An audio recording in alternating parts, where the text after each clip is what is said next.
Fala pessoal, bem-vindos a mais uma aula para o concurso do Banco do Brasil. E só para lembrar, quem quiser ter acesso ao curso completo, com a apostila em PDF, com todos os slides que eu utilizo nas aulas, com material de resumo direcionado para revisão e um banco com questões comentadas, primeiro link aqui na descrição. E no mais, peço aí para vocês deixarem um like nesse vídeo e desejo a todos vocês uma excelente aula.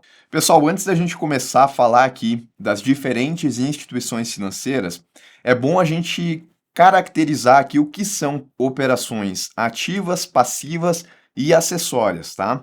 Então, olha só, uma operação ativa é aquela em que eu tenho a instituição financeira emprestando recursos aos agentes deficitários, os tomadores de recursos.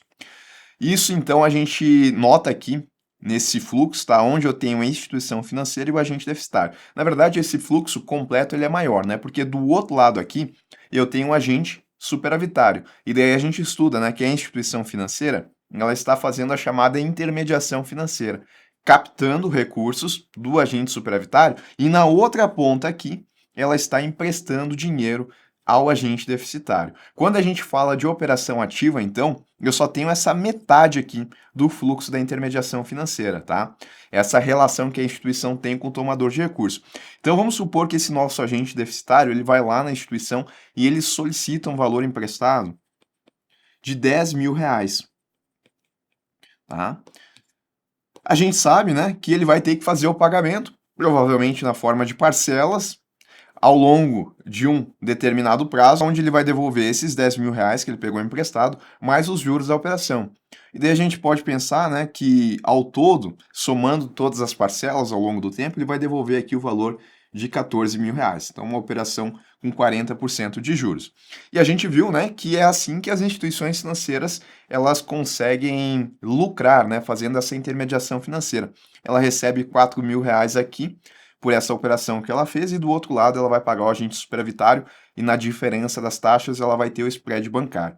Mas a operação ativa é apenas essa parte aqui então, tá? Porque a instituição financeira ela empresta para o agente deficitário e a partir do momento que ela faz esse empréstimo, ela tem um crédito a receber, não é? Ela emprestou 10 mil e agora, né, se essa operação ela tem um prazo de 36 meses, nos próximos 36 meses ela vai receber ao todo 14 mil reais. É um crédito a receber e lá no balanço contábil da instituição financeira, isso vai ficar no ativo, né, que são os bens e direitos, porque é um direito que ela tem a receber. Por isso que é chamada de operação ativa, porque sob a ótica da instituição financeira, isso vai ser contabilizado no ativo porque é um direito a receber, tá certo? E além aqui dos empréstimos, eu também tenho financiamentos, que também são formas de operação ativa, tá? Onde a instituição ela está remunerando aquele valor que ela captou do agente superavitário. Qual que é a diferença, Renan, entre um empréstimo e um financiamento? Olha só, o empréstimo é quando o agente deficitário, a pessoa ela vai lá e pega o dinheiro, e esse dinheiro ele não tem uma destinação obrigatória. Ela vai pegar os 10 mil reais aqui e vai poder usar como ela quiser.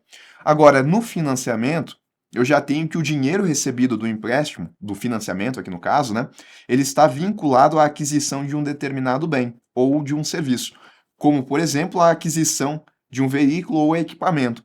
Então, se eu solicito um financiamento de 10 mil reais para comprar um carro, eu preciso utilizar esses 10 mil reais para comprar esse carro, está vinculado. Tá? Então, o empréstimo não tem uma destinação, posso usar para que eu quiser. Se eu quiser usar para comprar o carro, eu posso, não tem problema. E o financiamento, não, eu tenho que usar para aquela finalidade. Se for para comprar um carro, para comprar um carro, se for para comprar uma casa, então vai ter que ser para essa finalidade. Mas além dessas duas operações, empréstimos e financiamentos, eu tenho também outros exemplos aqui de operações ativas, aonde eu também tenho as instituições financeiras fazendo essa relação com os agentes deficitários e sendo remuneradas, tá? Então, por exemplo, abertura de crédito simples em conta corrente, que é uma linha de crédito pré-aprovada que permite ao cliente retirar dinheiro até um limite determinado. Quais exemplos que a gente tem aqui? Cheque especial, conta garantida. Cheque especial, né, para pessoas físicas, pessoas jurídicas, e conta garantida mais usada para pessoas jurídicas, tá? Isso funciona assim, a pessoa, vamos pensar no cheque especial. A pessoa, ela tem lá na conta corrente dela R$ 500. Mas ela também tem um limite de cheque especial no valor de R$ 1.000. Então, o que ultrapassar os R$ 500 que ela tem de saldo, né? Se daqui a pouco ela foi lá e ela fez um saque no valor de R$ 800, vai sacar os R$ 500 que ela tem de saldo que é dela e vai utilizar uma parte do limite do cheque especial. É como se o banco estivesse emprestando esses R$ 300 que não estavam no saldo da pessoa, né? Não era saldo dela, mas era do limite da conta. E por pegar esse dinheiro aqui, a pessoa vai ter que pagar juros. Então, acaba sendo também uma forma de empréstimo, tá? Mas se caracteriza por ter esse limite já pré-determinado. E a pessoa vai utilizando de acordo com o que ela tem disponível. Conforme vão entrando recursos também, esse valor ele vai pagando aquele limite que foi utilizado. Se a pessoa nunca sacar mais do saldo que ela tem disponível na conta, talvez ela nem use esse produto. Desconto de títulos, tá? Aqui eu tenho que o banco ele antecipa o valor de títulos, né? A exemplo de cheques e duplicatas, com desconto de juros, permitindo ao cliente receber o valor antes do vencimento. Então, uma empresa que tem uma duplicata a receber, ela pode ir até o banco e solicitar a antecipação desse direito que ela tem a receber. Aí o banco ele vai fazer esse desconto, mas vai cobrar uma taxa por conta disso, tá? E ele está sendo remunerado dessa forma. Concessão de crédito rural, né? É um tipo de empréstimo ou então de financiamento que é voltado para atividade rural. Concessão de empréstimo para capital de giro. Aqui, né, empresas solicitando dinheiro emprestado para utilizar em suas operações do dia a dia. Aplicações próprias em títulos e valores imobiliários. Aqui a gente já não tem aquela relação da instituição financeira e o agente deficitário. É uma operação ativa para a instituição financeira, onde ela vai pegar daqui a pouco o dinheiro que ela tem e aplicar em instrumentos financeiros. Não tem a relação com o agente deficitário, mas é uma operação ativa sob a ótica da instituição financeira, porque a partir do momento que ela aplica, ela também vai ter que receber juros por conta disso. Depósitos interfinanceiros, né? São formas aqui de empréstimos entre instituições financeiras no mercado interbancário. E aí a gente tem que cuidar, tá? Porque o depósito interfinanceiro, ele aparece tanto nas operações ativas como nas operações passivas. E aí a gente tem que olhar se a instituição financeira foi ela que emitiu o depósito interfinanceiro ou foi ela que contratou, ela que aplicou, né? A gente pode pensar assim, no depósito interfinanceiro emitido por uma outra instituição financeira. Depende da ótica, tá? Se ela emitiu um depósito interfinanceiro, um certificado de depósito interfinanceiro, vai ser uma operação passiva. Se não, né, se ela aplicou o dinheiro dela, se ela emprestou o dinheiro a uma outra instituição financeira, aí vai ser uma operação ativa. Operações de repasses e refinanciamentos, né, quando uma instituição obtém recursos de outra para repassar a terceiros ou refinanciar suas operações, tá? Então, exemplos aqui de operações ativas. E do outro lado, eu tenho as operações passivas, tá? Então, perceba que o fluxo aqui ele muda. Eu tenho o agente superavitário fazendo essa relação aqui com a instituição financeira. Aqui era a relação, né, com o agente deficitário. Isso porque aqui nas operações passivas, eu vou ter aquelas situações onde as instituições financeiras elas vão captar recursos dos agentes econômicos superavitários. São chamadas aqui de operações passivas ou ainda de captação, pois para a instituição agora isso representa uma obrigação que ela tem, tá? Porque vamos supor o seguinte, essa instituição financeira, ela vai lá e emite um CDB, que é um certificado de depósito bancário. O agente superavitário, ele vai colocar o seu dinheiro de R$ 10.000, né, ao contratar esse CDB na instituição financeira. Só que a instituição financeira que recebeu esses R$ 10.000, ela tem a obrigação de devolver esse valor, né? Daqui a pouco ela vai devolver 12.000. Então percebam que a gente montou aquele fluxo, né? Porque desse lado eu tenho ela pegando os R$ 10.000 do agente superavitário e emprestando para receber 14. Aqui na outra ponta ela vai ter que pagar 12 e a diferença desses 12 para esses 14, esses 2.000, é o spread bancário. Mas esses R$ 10.000 aqui que ela está captando na forma de CDB é uma operação passiva. Passiva porque representa uma obrigação, algo que a instituição financeira ela tem que pagar, tá? Então, quando a gente falar de operação ativa, é um direito da instituição de receber. Quando eu falar de operação passiva, é uma forma de captação de recursos aonde a instituição financeira ela tem uma obrigação de devolver o valor, tá? Exemplos aqui então, depósito à vista. É uma forma de captar dinheiro através de conta corrente, né? E aí o cliente que ele coloca o dinheiro dele numa conta corrente, ele pode sacar a qualquer momento. Depósito a prazo, como o próprio CDB. Valores depositados em uma conta bancária por um período específico, com rendimentos ou juros pactuados. Então a diferença é que no depósito a prazo a gente tem um prazo pelo qual o dinheiro ele vai ficar aplicado. Depósitos em caderneta de poupança, também uma outra forma de captação, operação passiva. Obrigações contraídas no país e no exterior relativas a repasses e refinanciamentos, tá? Então, quando a instituição financeira, por exemplo, ela contrata um empréstimo, né, daqui a pouco com outras instituições, mesmo que sejam instituições fora do país também, isso também é uma operação passiva, porque é uma obrigação que ela vai ter de devolver esse valor. E aqui, né, de novo, chamando a atenção, emissões de certificados de depósitos interfinanceiros, tá? No CDB, olha o que acontece, a instituição financeira ela foi lá e emitiu um CDB. Esse CDB, ele representa uma dívida que a instituição financeira tem com uma pessoa física ou com uma empresa. Agora, a instituição financeira ela poderia vir aqui e emitir um CDI, Certificado de Depósito Interfinanceiro. Aí, nesse caso, vai ser uma dívida que a instituição financeira tem, mas não com uma pessoa física ou uma pessoa jurídica, com uma instituição financeira. Tá, aqui é uma pessoa jurídica, tudo bem, mas é que é no mercado interbancário. Então, o CDI é quando a instituição financeira ela emite um título e ela vende esse título a uma outra instituição financeira. Então, só chama atenção, né? Porque eu posso ter o seguinte, eu tenho aqui a instituição financeira, né? E ela vem aqui e emite um CDI. E do outro lado, eu vou ter uma instituição financeira também que vai contratar esse CDI. Essa que emitiu, ela está tendo uma operação passiva, porque ela vai ter que devolver o valor. E do outro lado, essa que contratou o CDI, né?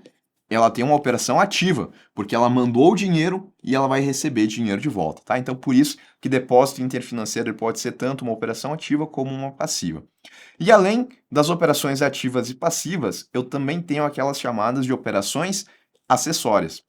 Essas aqui são situações em que as instituições financeiras elas atuam como prestadoras de serviços, né? A gente viu que o Sistema Financeiro Nacional ele tem duas funções básicas, né?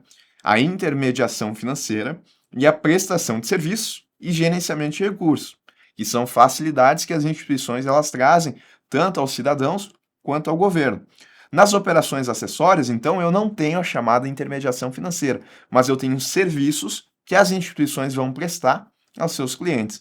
E aqui elas são remuneradas não por meio de juros, mas por meio de tarifas, tá? Então, exemplos aqui: processamento de pagamentos, operações de câmbio, custódia de títulos e valores, prestação de fianças e outras garantias, tá? Então, operações ativas, passivas e acessórias.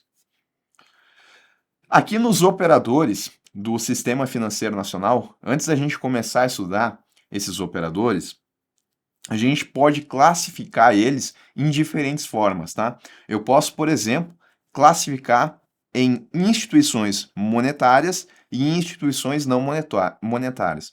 Qual que é a diferença? Instituições monetárias são aquelas que podem captar através de depósito à vista. A gente viu que uma das formas de captação, né, é através de depósito à vista, conta corrente. Aquelas instituições que podem contratar através de depósito à vista, elas são consideradas instituições monetárias e a gente classifica elas aqui. E aí eu tenho bancos comerciais, bancos múltiplos com carteira comercial, cooperativas de crédito, bancos cooperativos e Caixa Econômica Federal. E aquelas que não podem captar através de depósito à vista, né, apenas através de depósito a prazo, eu classifico como instituições não monetárias. E eu até posso chamar também aqui, né, de instituição monetária, eu também posso chamar de instituição bancária, tá? A literatura aqui da parte do mercado financeiro também chama assim. E instituições não bancárias. E daí aqui eu tenho todos os outros operadores, todas as outras instituições financeiras que não podem captar através de depósito à vista. Então, bancos de câmbio, de desenvolvimento, de investimento, agências de fomento, corretoras, distribuidoras, fintechs, administradoras de consórcio, né, corretoras de câmbio. Então, todas as outras instituições financeiras que não podem captar através de depósito à vista. Também posso classificar em instituições do crédito imobiliário, que elas estão voltadas ao setor habitacional. Então aqui eu vou ter a Caixa Econômica Federal, Sociedade de Crédito Imobiliário, Associação de Poupança e Empréstimo, companhias hipotecárias, bancos múltiplos com carteira imobiliária. Instituições de crédito a curto prazo são aquelas que fornecem, então, empréstimos e financiamentos, principalmente direcionados a operações de curto prazo. Bancos comerciais, Caixa Econômica, bancos cooperativos, cooperativas de crédito, bancos múltiplos com carteira comercial. Instituições de crédito, só que direcionadas mais ao médio e longo prazo, tá? Essas instituições aqui, principalmente, né, essas que têm esse caráter de fomento, banco de desenvolvimento, agência de fomento, banco de investimento, a própria Caixa também, né? Não é porque daqui para baixo, né, não é excludente. Eu posso ter uma instituição que ela opera aqui no crédito imobiliário e ela também tem operações de crédito de curto e médio prazo. Aqui não é excludente. Agora, aqui sim, né? Eu não tenho como ter uma instituição que ela é monetária e que ao mesmo tempo ela é não monetária. Aqui é excludente, aqui não. Eu posso ter outras instituições aqui, tá? E além disso, tá instituições que vão atuar no mercado de capitais e aquelas que vão atuar com arrendamento mercantil. E agora a gente vai começar a passar aqui então por todas as instituições do mercado financeiro, a começar pelos bancos comerciais. A definição é a seguinte, tá? Bancos comerciais são instituições financeiras monetárias, privadas ou públicas. Pode ser de capital público, pode ser de capital privado. E os bancos comerciais, eles são constituídos sob a forma de sociedade anônima. Isso significa aqui então que eu tenho que o capital social do banco comercial ele é representado em ações, dividido em ações que representam frações do patrimônio desse banco, tá? E ele é uma instituição monetária, ou seja, né, é considerado uma instituição bancária também, porque pode captar através de depósito à vista. E por poder captar através de depósito à vista, os bancos comerciais eles têm a capacidade de criar moeda, por isso instituição monetária. Mas essa moeda ela é escritural, tá? Ela não é aquela moeda tal como o Banco Central ele emite, por exemplo, né? Moeda física, é uma moeda escritural que ela só existe nos registros. Todas as instituições que podem captar através de depósito à vista, elas podem criar moeda escritural, por isso que elas são chamadas de instituições monetárias. O objetivo principal do banco comercial é de proporcionar o suprimento de recursos necessários para financiar. Quando eu falo recursos necessários, significa que ele está emprestando dinheiro, tá? A curto e médio prazo, porque é onde ele tem o seu maior direcionamento de crédito, tá? A indústria, as empresas prestadoras de serviços, as pessoas físicas e os terceiros em geral. Está falando então que o principal objetivo aqui dos bancos comerciais é de emprestar dinheiro às empresas, às pessoas, e esse dinheiro ele é voltado mais a curto e médio prazo. O detalhe, né, que eu falei para vocês é que eles são autorizados a captar dinheiro através de depósito à vista, conta corrente, mas também, né, depósito a prazo. Em sua denominação social, lá do banco comercial, deve constar obrigatoriamente a expressão banco. E aqui do lado, então, eu tenho quais operações os bancos comerciais eles podem estar atuando, tá? Sejam elas operações passivas ou ativas. As principais. Em operações passivas, de novo, destaque, né? Depósito à vista, conta corrente, visto que são instituições monetárias. Depósito a prazo, através da emissão de CDB, letras financeiras, entre outras formas também, e emissão de CDI, Certificado de Depósito Interfinanceiro. E as operações ativas, abertura de crédito simples em conta corrente, né, cheque especial, conta garantida, desconto de títulos, operações de repasses e refinanciamentos, concessão de empréstimos, operações aqui de crédito rural, de câmbio também, comércio internacional. Então, exemplos aqui de operações passivas e ativas dos bancos comerciais. Mas o principal ponto que a gente tem que levar para a prova é saber que são instituições monetárias e instituições bancárias porque podem captar através de depósito à vista. Bom, eu tenho também os bancos múltiplos, tá? Qual que é a diferença, só para a gente começar a entender aqui os conceitos, de um banco múltiplo de um banco comercial? É que se eu for fazer um banco, né, pensa o seguinte, eu, né, estou interessado aqui em abrir um banco. E eu vou lá, abro apenas um banco comercial. Abrindo esse banco comercial, eu só vou poder fazer, via de regra, essas operações aqui, né? As operações aquelas que são específicas dos bancos comerciais. Agora, se, por exemplo, eu quiser daqui a pouco fazer operações no âmbito do mercado de capitais, como bancos de investimentos fazem, né? Administrar recursos de terceiros. Um banco comercial, ele não vai conseguir fazer isso. E aí eu teria que fazer o seguinte, eu teria que vir aqui e abrir um outro banco para poder atuar no mercado de capitais.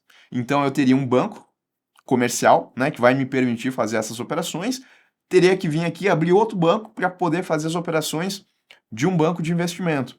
Aí, se eu quisesse, por exemplo, daqui a pouco atuar como uma financeira atua, né, disponibilizando crédito mais a curto prazo para aquisição de bens e serviços através de crédito direto ao consumidor, eu ainda teria que vir aqui e abrir um outro banco, que seria uma financeira. Então, percebam que cada uma das instituições, elas têm atividades que são próprias daquela instituição. E aí, se eu for querer operar, se eu não possuísse a opção de fazer um banco múltiplo, eu teria que abrir diferentes bancos. E isso é ruim, né? Porque imagina, eu tenho toda a estrutura de um banco, eu vou ter que ir lá e abrir outro banco, né? Vai acabar sendo muito trabalhoso fazer isso, além de muito custoso também. Agora, a legislação ela permite, tá, que a gente também abra instituições sob a forma de bancos múltiplos. Que aqui a gente vai ter então uma instituição que ela vai poder fazer essas diferentes atividades, todas elas em uma mesma estrutura. E aí, né, para cada atividade relacionada a cada uma dessas instituições que a gente vai estudar, a gente tem o que a gente chama de carteira. Então, quando eu falo do banco comercial, eu posso pensar que as atividades que o banco comercial ele faz estão aqui na chamada carteira comercial, né? Essa carteira comercial, ela permite que uma instituição ela faça essas atividades aqui, né? Se eu quero, por exemplo, atuar no mercado de capitais, eu posso ter uma carteira chamada de carteira de banco de investimento, carteira de investimento. Tá? Então, cada carteira representa as atividades que essas instituições conseguem fazer. Então, vamos lá. Um banco múltiplo, ele se caracteriza, primeiro, porque ele tem a autorização para atuar em diversas modalidades de negócios bancários, permitindo a oferta de diversos produtos e serviços em um único banco, né? Porque eu venho aqui agora, abro aquele banco que eu queria, né? Vou colocar aqui uma instituição financeira, que é um banco múltiplo, e essa instituição ela vai ter diferentes carteiras. E cada carteira vai permitir que essa instituição financeira faça aquelas atividades. É muito mais fácil, eu já tenho aqui toda a estrutura, já tenho os funcionários, já tenho o prédio, já tenho a agência, né? É muito mais fácil, então, eu adquirir diferentes carteiras e operar nessa instituição financeira do que eu sair abrindo aqui diferentes instituições. Por isso que a maioria das instituições atuantes aqui no nosso país, elas são bancos múltiplos, tá? É difícil a gente ter um banco comercial unicamente, porque não faz muito sentido. Uma vez depois que eu tenho toda essa estrutura aqui, faz mais sentido eu escalar o meu negócio operando com outras atividades. E aí eu tenho um banco múltiplo, tá? Então a carteira, conceito formal, em um banco múltiplo, ela se refere a cada uma das áreas específicas de atuação da instituição financeira. A legislação, só mais um ponto, tá? A legislação ela diz que bancos múltiplos podem ser instituições privadas ou públicas, constituídos sob a forma de sociedade anônima. E qualquer banco múltiplo tem que ter na sua denominação obrigatoriamente a expressão banco, tá? Então, formalidades aqui. Outro ponto que é muito, muito importante, tá? A gente tem uma obrigação. Para que o banco ele seja um banco múltiplo, ele deve possuir ao menos duas carteiras, sendo que uma dessas carteiras deve ser obrigatoriamente a carteira comercial ou a de investimento. Então, de novo, né? Vou lá, quero abrir aqui um banco múltiplo, uma instituição financeira, um banco múltiplo. Para que seja banco múltiplo, eu vou ter que ter, no início, pelo menos duas carteiras, tal como está aqui. E a legislação diz que além de ter pelo menos essas duas carteiras, posso ter 3, 4, 5? Posso, não tem problema, mas tem que ter pelo menos duas. Senão eu não sou um banco múltiplo, né? Se eu tenho uma só, se eu tenho só a carteira comercial, na verdade eu sou um banco comercial. Bom, tem que ter pelo menos duas. Uma dessas duas ou tem que ser a carteira comercial ou a carteira de investimento. E a outra carteira aqui, daí ela pode ser uma carteira comercial, de investimento, de desenvolvimento. O detalhe é que carteira de desenvolvimento, ela é exclusiva de bancos públicos, tá? Carteira de crédito imobiliário, de arrendamento mercantil, de crédito, financiamento e investimento, que é a carteira das financeiras, tá? Então, percebam que se eu escolher aqui para a primeira carteira, a carteira comercial, então eu não escolhi a de investimento. A minha outra carteira, ela não vai poder ser comercial, né?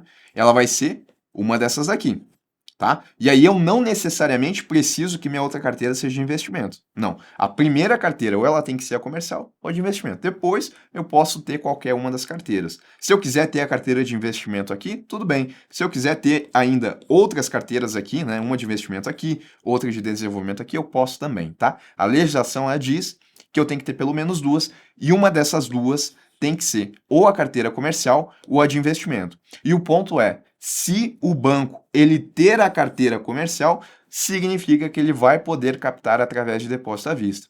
Por isso que quando a gente classifica aqui em instituições monetárias, aparece aqui, né? Bancos múltiplos com carteira comercial. Porque se ele tem a carteira comercial, ele tem a autorização a captar através de depósito à vista. Agora, se eu venho aqui, né, e eu monto um banco múltiplo que tem a carteira de investimento, e ele tem a carteira de desenvolvimento. Renan, pode ter a carteira de investimento e de desenvolvimento? Pode, né? O que a legislação ela diz é que a instituição, para ela ter uma carteira de desenvolvimento, ela tem que ser pública. Tá? E bancos múltiplos podem ser tanto privados como eles podem ser públicos também. Se eles forem públicos, eles podem ter a carteira de desenvolvimento. Bancos de investimento, a gente vai ver daqui a pouco, que eles são instituições privadas. Mas aí é quando eu estou falando do banco de investimento sozinho, não aqui na carteira de um banco múltiplo, tá? Sobre a carteira de um banco múltiplo, a legislação diz nesse ponto que o banco de desenvolvimento ele tem que ter uma carteira, que o banco de múltiplo que tem uma carteira de desenvolvimento ele tem que ser público. E é isso que a legislação fala, tá? Então, o nosso banco múltiplo aqui tem a carteira de investimento e tem a carteira de desenvolvimento. Ele pode captar através de depósito à vista nessa situação aqui?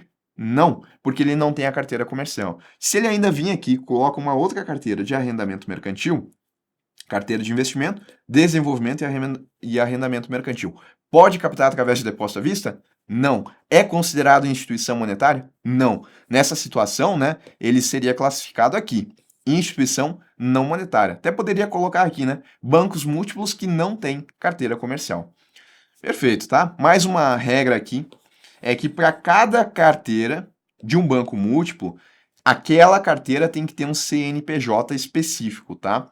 Mas o banco múltiplo ele pode publicar apenas um balanço, ele não precisa publicar um balanço para cada carteira, ele pode fazer um balanço consolidado de todas as carteiras, embora cada carteira tenha o seu CNPJ. Cooperativas de crédito, tá? Eu tenho exemplo aqui também de uma instituição monetária, porque pode captar através de depósito à vista, mas tem algumas diferenças aqui, tá? Então, olha só. A cooperativa de crédito, ela é uma instituição financeira formada pela associação de pessoas para prestar serviços financeiros exclusivamente aos seus associados, cooperados. O cooperativismo das cooperativas de crédito, ele não visa lucros. E os direitos e deveres de todos são iguais e a adesão ao cooperativismo, ela é livre e voluntária, tá? Então, como é que funciona aqui? Eu não tenho a mesma situação de um banco comercial, né? Onde a finalidade dele é de lucrar. Aqui não, eu tenho pessoas que vão se associar e elas vão formar uma cooperativa para prestar serviços a essas mesmas pessoas. É como se elas estivessem se ajudando, tá? E essas pessoas que se associam, elas são chamadas de cooperados, tá? Então, os cooperados, eles são, ao mesmo tempo, donos e usuários da cooperativa, né? Donos, porque eles vão colocar recursos financeiros ali. E usuários, quando eles estiverem utilizando os serviços da cooperativa, participando de sua gestão e usufruindo de seus produtos e serviços, tá? Então, como é que uma pessoa ela vai se tornar sócia de uma cooperativa? Ela compra, ela compra uma cota, que é uma parcela representativa aqui da cooperativa. E a partir do momento, então, que ela compra essa cota, ela passa a se tornar sócia da cooperativa e ela passa a ter direitos. E como a gente viu, né, o cooperativismo, ele tem essa característica de que direitos e deveres são iguais para todas as pessoas. E a adesão é livre, ninguém é obrigado aqui a comprar essa cota. Mas uma vez que a pessoa ela comprou, ela entrou na cooperativa, virou cooperado, e aí ela vai poder então participar da cooperativa, receber a prestação de serviço em um local, né, que as taxas elas tendem a ser mais baixas, porque aqui a gente não tem o chamado spread bancário, né, no sentido de que a gente tem, claro, né, tem essa diferença entre as taxas, mas não tem aquela finalidade lucrativa. Então o spread bancário ele tende a ser menor aqui numa cooperativa de crédito, tá? Então, vamos lá. As contribuições individuais dos associados constituem o capital social da cooperativa, né? A partir do momento, então, que eu tenho os cooperados aqui colocando, né? Cada um colocando, por exemplo, R$ 1.000, né? Vamos pensar que são 100 pessoas colocando R$ 1.000. Isso vai formar o capital social da cooperativa, tá? É com esse dinheiro aqui que ela vai atuar, além do que ela capta de recursos dos cooperados. Assim como partilhas de sobras, o cooperado ele está sujeito a participar do rateio de eventuais perdas, e em ambos os casos, na proporção de serviços usufruídos, tá? O que significa isso? Significa que, a partir do momento que eu me torno sócio de uma cooperativa, eu viro dono, né? Porque os cooperados são ao mesmo tempo donos e usuários. Como a cooperativa ela não visa lucro, aquele resultado que ela tem, que é chamado de sobra, ele é partilhado entre os donos da cooperativa. E todos os usuários que entram na cooperativa são donos. Então, o valor aqui que a cooperativa daqui a pouco teria de lucro, né? Vamos pensar que através das atividades da cooperativa, ela teve um resultado de R$ 10.000. Esses R$ 10.000 aqui, eles não são lucro, porque eles vão ser divididos entre os cooperados, né? Não é um lucro tal como a gente tem no banco comercial. Isso daqui é o que a gente chama de sobra. E ela é distribuída para os donos da cooperativa. Isso, né, na mesma proporção dos serviços usufruídos. Então, aqueles donos, aqueles cooperados que usufruíram mais, eles vão ter uma partilha maior. Isso é bom, né? Distribuição aqui de lucros. É como se a pessoa estivesse investindo em uma empresa, né, sociedade anônima, comprando ações dessa empresa e vai receber os dividendos. A lógica é parecida, tá? Só que a empresa ela visa lucros. Agora, da mesma forma que existe a partilha das sobras, caso essa cooperativa ela tenha um prejuízo, aí os donos eles vão ter que arcar com essas eventuais perdas, tá? Então tem esses dois lados aí da moeda. Da mesma forma que eu tenho a distribuição de resultado, eu também posso eventualmente ser chamado aqui para arcar com prejuízo. Em resumo, tá? As características aqui das cooperativas. A adesão ela é voluntária, com número ilimitado de associados. Então, a princípio, tá? Eu posso ter vários associados aqui entrando em uma cooperativa, a não ser que eu tenha uma impossibilidade técnica de prestação de serviço, ou seja, ficou tão grande que a cooperativa ela não está dando conta de atender esses usuários. Daí, nesse caso aqui, então, pode ter uma limitação no número de associados. A variabilidade do capital social representados em cotas partes. Isso a gente viu, né? O capital social da cooperativa está dividido em cotas. A inacessibilidade das cotas partes do capital a terceiros, estranhos à sociedade, tá? Então, quem não for associado à cooperativa não vai ter acesso a essas cotas dos donos da cooperativa. E também é característico o retorno das sobras líquidas do exercício, proporcionalmente às operações realizadas pelo associado. Vamos lá então agora listar quais são as principais atividades das cooperativas. Então, captar exclusivamente de associados, né? Para essa atividade aqui, então, a cooperativa ela só vai poder captar daquelas pessoas que são donas da cooperativa, que são os associados, os cooperados. Recursos e depósitos sem emissão de certificado. Também conceder créditos e prestar garantias aos seus associados. inclusive em operações realizadas ao amparo da regulamentação do crédito rural, tá? Então, concessão aqui de crédito, aqui antes captar, né, através de recursos de depósito sem emissão de certificado, prestar serviço de pagamento nas seguintes modalidades, também, tá, exclusivamente aos associados, emissor de moeda eletrônica, emissor de instrumento de pagamento pós-pago, tá? Emissor de moeda eletrônica é cartão pré-pago, aqui é cartão pós-pago, exemplo do cartão de crédito. Prestar os seguintes serviços visando o atendimento a associados e a não associados, tá? Então percebam que a cooperativa, via de regra, ela atua captando recurso dos agentes, não, né? Captando recurso aqui dos seus cooperados. E ela vai atuar aqui também emprestando recursos aos seus associados. Mas, em certas situações, a cooperativa ela pode prestar serviços também a não associados. Quais são essas situações? Cobrança, custódia e serviço de recebimentos e pagamentos por conta de terceiros, a pessoas físicas e entidades de qualquer natureza. Correspondentes no país, ela também pode atuar como isso. Então, percebam que aqui, se uma pessoa que não é associada a uma cooperativa, ela vai até a cooperativa para solicitar o pagamento de uma guia, ela vai poder fazer, mesmo não sendo associada, tá? Porque esse tipo de serviço, a cooperativa ela pode fazer a não associada. Agora, captar recursos, ela não pode. Primeiro, a pessoa ela tem que ser sócia, tem que ser associada à cooperativa, e para isso ela vai ter que adquirir uma cota, tá?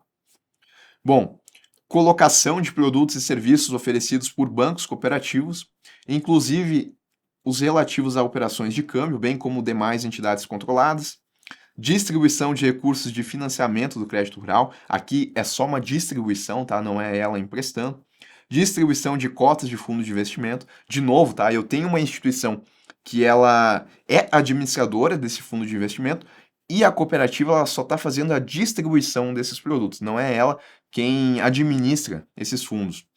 Serviços de pagamento nas modalidades de credenciador e de iniciador de transação de pagamento, tá? Então, essas são as atividades aqui das cooperativas, as principais atividades. E o ponto que a gente tem que lembrar é que a maioria das atividades, elas são restritas aos associados. Em algumas situações, não, né? A exemplo aqui, principalmente de pagamentos ou distribuição de fundos de investimento ou ainda de alguns financiamentos.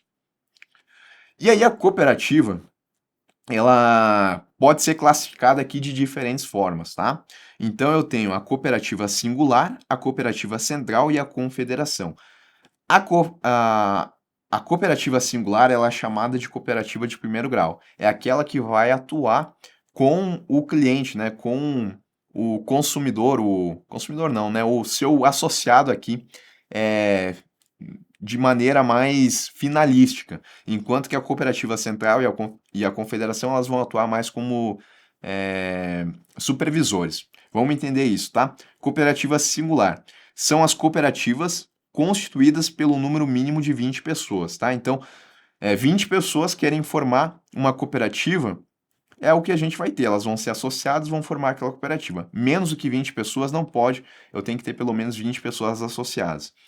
Ela tem o objetivo, a cooperativa singular, de prestar serviços diretos aos associados, tá? E podem ser diferentes classificações aqui também. Uma cooperativa plena, que, em resumo, tá? Ela pode realizar todas essas operações aqui que a gente viu.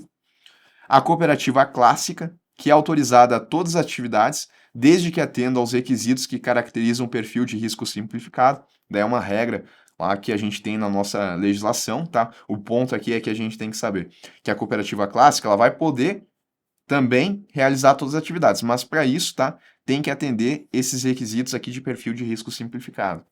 E a cooperativa de capital e empréstimo, que devem estar no perfil de risco simplificado e não podem captar do público, tá? Então, essas duas, a princípio, podem todas as operações, desde que a cooperativa clássica esteja aqui no perfil de risco simplificado. E a cooperativa de capital e empréstimo, ela tem que estar no perfil simplificado e ela não pode captar do público.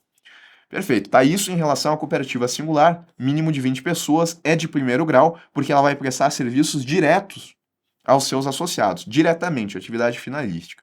Eu tenho a cooperativa central, que ela é constituída por, no mínimo, três cooperativas singulares, tá? Então, vamos pensar que eu tenho uma cooperativa A, uma cooperativa B e uma cooperativa C. Todas elas são singulares. Todas elas estão prestando serviços diretamente aos seus associados, né? Cada uma dessas aqui tem que ter, no mínimo, 20 pessoas, tal como a gente viu aqui.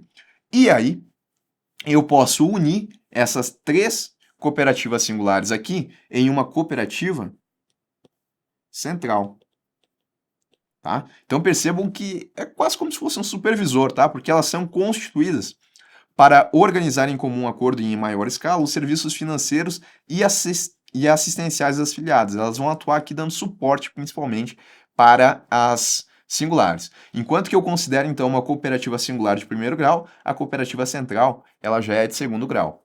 E eu tenho também a confederação. Aqui a confederação ela é constituída por, no mínimo, três cooperativas centrais. Então percebam que eu teria que vir aqui, né, ter um outro fluxo desse, onde eu tenho pelo menos três singulares e vou formar uma cooperativa central, e depois mais um desses fluxos, para que eu tenha três cooperativas centrais, e aí eu venha e forme aqui uma confederação, tá? Então ela é constituída por no mínimo três cooperativas centrais e ela é considerada aqui como de terceiro grau. Qual que é o objetivo dela? Orientar, coordenar e executar atividades das filiadas nos casos em que o vulto dos empreendimentos e a natureza das atividades transcenderem o âmbito da capacidade ou conveniência da atuação dos associados. De novo, né? Aqui a gente está falando de provavelmente operações que são mais complexas e que necessitam, então, de todo esse porte aqui da confederação. E eu também tenho o banco cooperativo, tá? Porque na cooperativa de crédito, qual que é a situação aqui? Eu percebi que a maioria das atividades elas só podem ser prestadas aos associados, que têm que adquirir uma cota. Essa cota ela representa uma parcela do capital social da cooperativa e ele se torna dono da cooperativa. Agora, serviços para não associados eles são limitados, né? Acaba voltando-se aqui a distribuição de serviços de outras instituições ou serviços de custódia e pagamento, de cobrança também. Agora, uma vez que eu tenho um banco cooperativo, isso muda, tá? O banco cooperativo, ele consiste em uma instituição financeira constituída sob a forma de banco comercial ou banco múltiplo, sob o controle societário de cooperativas centrais de crédito. Então, as cooperativas centrais aqui, elas podem constituir um banco cooperativo. E esse banco cooperativo, ele vai ter que ser ou um banco comercial, ou então um banco múltiplo. E o detalhe é que quando ele for constituído sob a forma de banco múltiplo, ele obrigatoriamente tem que ter a carteira comercial. Então, em qualquer situação, um banco cooperativo, ele vai ter a carteira comercial, porque ou ele é banco comercial ou ele tem a carteira comercial. Em outras palavras, um banco cooperativo, em qualquer situação, é uma instituição monetária porque pode captar através de depósito à vista. E quando eu falo no controle aqui, tá? Isso significa que as cooperativas centrais de crédito, integrantes do grupo de controle, devem deter, no mínimo, 51% das ações com direito a voto do banco cooperativo. O restante pode ficar com outras instituições, mas pelo menos 51% tem que ficar com as cooperativas centrais, afinal de contas, né, elas têm o controle societário. Renan, não seria aqui 50% mais uma ação? Né? Teoricamente, seria isso, né? Com 50% mais uma ação, eu já tenho o controle societário. Mas lá na legislação está assim, 51%, tá? Então, a gente tem que seguir o que está na legislação. 51% do controle tem que ser de cooperativas centrais. E a finalidade do banco cooperativo, então, é que eles atuam com o objetivo de possibilitar o acesso aos produtos e serviços bancários não disponíveis às cooperativas de crédito, tais como acesso à câmara de compensação de cheques, aos créditos oficiais, à reserva bancária e ao mercado interfinanceiro, tá? Então, os bancos cooperativos, primeiro que eles podem atuar, eles têm essa maior liberdade para atuar com aquelas pessoas que não são sócias da cooperativa, tá? Até porque boa parte aqui do capital social pode nem ser de pessoas que têm algum vínculo com a cooperativa. Então, primeiro ponto, ele pode atuar com não associados de uma cooperativa. Segundo ponto é que eles são constituídos porque eles podem ter acesso a alguns serviços que não estão disponíveis às cooperativas de crédito, porque elas não são bancos comerciais, bancos múltiplos, bancos de investimento. Quais serviços são esses? a Câmara de Compensação de Cheques, e aí a gente vai poder, então, ter os bancos cooperativos aqui acessando esse serviço, créditos oficiais, reserva bancária e também acesso ao mercado interfinanceiro, que são as operações entre as instituições. Mas em qualquer situação, tá? O banco cooperativo, ele pode captar através de depósito à vista e é uma instituição monetária. A cooperativa de crédito, sim, mas ela vai captar exclusivamente dos seus associados, também é uma instituição monetária. E as caixas econômicas, tá? A gente também tem uma outra instituição monetária aqui, porque ela pode captar através de depósito à vista. Bom, caixas econômicas são empresas públicas que exercem atividades típicas de banco comercial, com prioridade institucional para a concessão de empréstimos e financiamento de programas e projetos de natureza social. Tá? Então, uma caixa econômica, primeiro ponto, ela é uma sociedade de economia mista, assim como bancos comerciais? Não. Ela é uma empresa pública, tá? É uma forma de constituição. Mas ela atua de uma forma semelhante a um banco comercial. Então, o que o banco comercial, em tese, pode fazer, uma caixa econômica também pode fazer. Por isso que eu coloco aqui, né, em operações passivas, ela pode captar através de depósito à vista e depósito a prazo. Em operações ativas, de maneira geral, elas podem fornecer empréstimos e financiamentos. Também podem, né, captar através de poupança. Elas operam no crédito direto ao consumidor, CDC, financiam bens de consumo duráveis e emprestam também sob a garantia de penhor industrial e calção de títulos. O detalhe, tá, é que apesar de existir essa possibilidade de a gente ter diferentes caixas econômicas, atualmente no nosso país a gente só tem uma caixa econômica, tá? E ela atua em âmbito federal, que é a Caixa Econômica Federal. Ela é vinculada ao Ministério da Fazenda e a Caixa, tal como a gente tem hoje, ela resultou da unificação de diversas caixas econômicas que existiam em âmbito regional, né? Então a Caixa Econômica Federal, ela acabou agregando todas essas outras caixas econômicas regionais, apesar de que a Caixa Econômica Federal ela já existe desde os anos de 1800, tá? Mas depois, então, além de já existir, ela agregou essas caixas regionais. Tá bom? Então, atua de forma semelhante a um banco comercial, pode emprestar, pode captar através de depósito à vista, depósito a prazo, caderneta de poupança. Inclusive, a gente viu, né, que a Caixa Econômica, ela está presente ali em diversas das classificações que a gente viu, porque ela atua no ramo imobiliário, ela também vai poder fazer empréstimos e financiamentos de curto, médio e longo prazo. Então, é uma atuação bem ampla aqui.